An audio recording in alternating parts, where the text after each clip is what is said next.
sit down. All right, yeah, we can.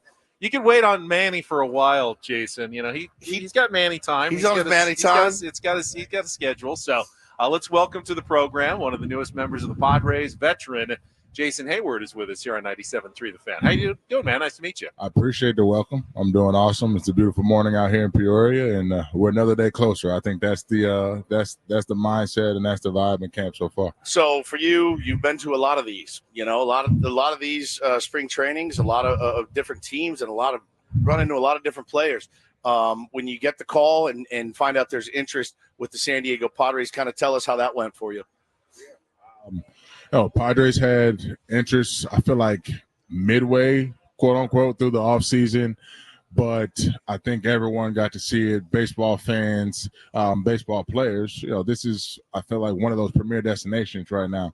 You see it throughout my career, especially this is year 16. Wow. When the Padres have an opportunity to be good, that's one of the places you want to be. So that was my mindset. But AJ reaching out, a couple people in the front office reaching out saying we have interest, but we also have to see how some things play out.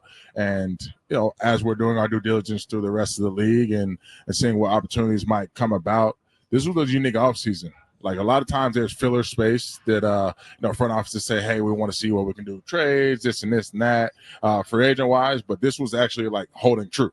A lot of free agents, of course, there's still a lot of guys out there, but also a lot of trade potential. So, just an exciting phone call, exciting opportunity when I heard Padres had interest. And you talked about premier destinations, and as much as we don't like the Dodgers here in San Diego and on this program, it is a premier destination.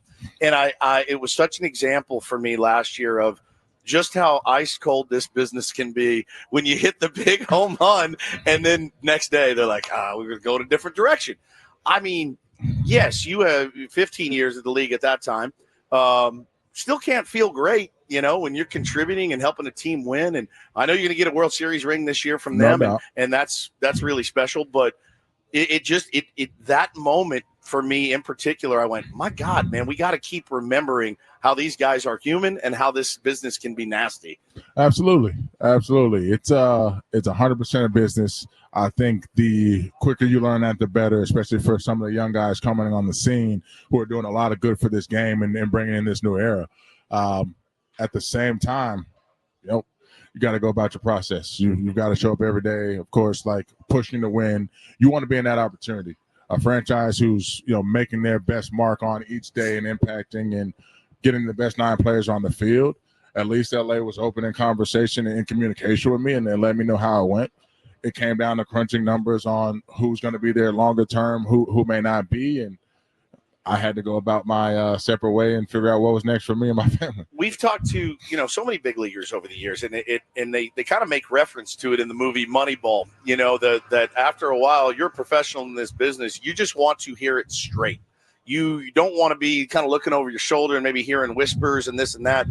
Nick Castellanos said it this offseason. He said he heard he was rumored. He just called the GM and said, "Are you trading me? I just want to know." And he said, "No, I'm not. I'm not trading you." And for a guy with as much experience as you have in the league, is that true? You just be straight with me. Let me know I can handle it. I'm a big boy. That's what you would prefer. You would prefer someone to be straight with you. I feel like in any job, that's what you would hope to have happen, especially one like this one, performance-based on the field. But even then, like the amount of time I've had now, I understand they might be being straight with me in that moment. They may get a phone call they're not expecting to get from someone. Yeah. Right? I think a great example of that is a Craig Kimbrell and, Justin B.J. Upton coming over here, I think the day before opening day in 2015, where Atlanta's like, no chance for trading our guy. They get a phone call, we're making that trade. Yeah. So I just think keeping an open mind, appreciating the opportunities of where you are in the moment. A lot of guys ask me about, the many franchises that I played for now, the winning cultures. Timing's everything. If you get an opportunity to be a part of an organization who's in that moment of attempting to win right now, attempting to win today, then that's really all you can ask for. And a chance to win a ring means a lot. No doubt. I think that's the kind of like the big piece that I also try to share with people. What's it like to win a ring? Hell of a lot of sacrifice, hell of a lot of people being disappointed on a daily basis in a certain sense, but also the overall goal is to win that ring at the end of the year, and it takes every bit of that as well. We're talking to Jason Heyward, and there are a couple of guys here that have one or two. Xander, Joe won one with Houston. They talk about bringing in guys who've won World Series before, not just the Dodgers, but of course you won the one with the Cubs.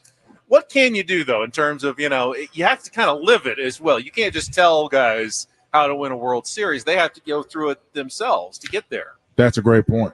You've got to go through it yourself. You have to live it. It's a blur. It's a blur. When it's all said and done, you're the team that holds a trophy. It's a blur.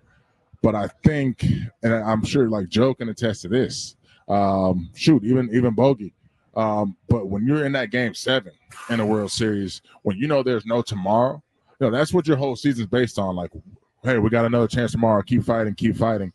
When you have no tomorrow, I think that's a whole nother thing that opens up and you tap into. But all in all, it is about the process. It is about the expectation. Some teams come into it, they're picked to win it. Some teams come into it and they're the Cinderella story. But I just think all in all, any opportunity you have to feel that moment, to get into October, you got to be in the dance to win it. These are stories and moments you can share for a lifetime, but especially with the players you come in contact with. And it's been cool to be able to tap into that with some guys that have asked and try to pick my brain. Well, and this franchise is not as maligned as the Chicago Cubs were when you guys won that ring. I spent time in Chicago, went to college there. It's one of the best cities in the country. I know how passionate they are about their team. They sold out that stadium all the time with not great teams. They wanted it badly, and we do too in San Diego for Definitely. Sure. To win it for them, and then of course the speech. Everyone talks about the speech that you gave, the rain delay. I mean that. I didn't really have – I was rooting for the Cubs because I was there, but the feeling of having a rain delay in a freaking World Series game and having to go back out and go out and win a ball game after what had just happened to Aroldis Chapman. I mean, it was the highest drama World Series in many, many years. The World Series will disappoint from time to time. Absolutely. That one did not. That one was as nerve-wracking. I can't even imagine what it was like to be a part of it. Like you said, it's a blur, but I'm sure the older you get and you reflect on it, you realize how special that was for that city. 100%. I guess starting with the rain delay, when I think about it now, the pitch clock, good luck. Yeah, good luck. Getting that in. And even if there's no rain delay, on my mind, I'm thinking, well, at least I have a chance, that day in 2016 to say something before we get back on the field. But right now, you don't have that opportunity as well. So, it was just timing was everything. I felt like that was the first time I had seen all year where that group could really use, hey, let's remember who we are. Let's not forget that. Like, we've looked at every challenge we've taken on all year long. The mood was pretty down. The mood was down, and I think when something like that happens, a safety squeeze, someone's called to do something like that no one's thinking about, which is also what made Joe special. But when you have a guy who's already hit a home run in the game and Javi Baez off of a cutter pitcher and Kluber, same situation with Shaw right there, 3-2. That's just something no one was expecting, right? Like, we can all say, hey, maybe Javi strikes out, maybe Dex flies out, lines out, whatever. That's something we can see the failure we're expecting. But just getting back on that rain delay situation, I was just like, let's just check in. Let's remember who we were, who we are. Every team has to overcome things that they're not expecting all year long, and we've done it the best. I don't know how it's going to finish, but let's do it that way. But then when you talk about the city, unbelievable. I remember after the parade that morning in Chicago, we go straight from the float, go somewhere to get lunch, walk in a restaurant. The restaurant gets up from one side. Everyone goes over to the other side by the bar. Everyone. The seas parted. The seas parted. No one says anything. They get up, look at us, go to the other side and say, hey, you guys go sit over here. You got it. Come on. Quick applause. And then, no, like, you guys go have that moment. No one came over there and bothered. No one came over there and bothered us. Of course, the people, the waiters, waitresses, everything, make sure we had a great experience. But that was the beginning of seeing the appreciation and the generations of people who said, like, thank you guys for getting this done for us. Yeah, I mean, there's great, people out there watching the Cubs for 70 years, and never got that close. And to be able to win it, that city was electric. Jason, we look forward to watching you with the Padres this season. Appreciate you sitting down for a couple of minutes. I don't know why, but I feel like we're the supposed professional radio announcers, you sound more like a DJ than we. You do. actually do. Have you thought about it? Smooth that as 92.1 FM or something. I know. I know you still outmatched here. I know you still want to play, and you got some gas left in the tank. But like, have you thought about life after baseball? No, I appreciate that.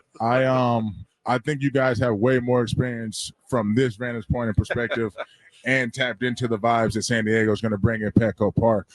Looking forward to experiencing that in person.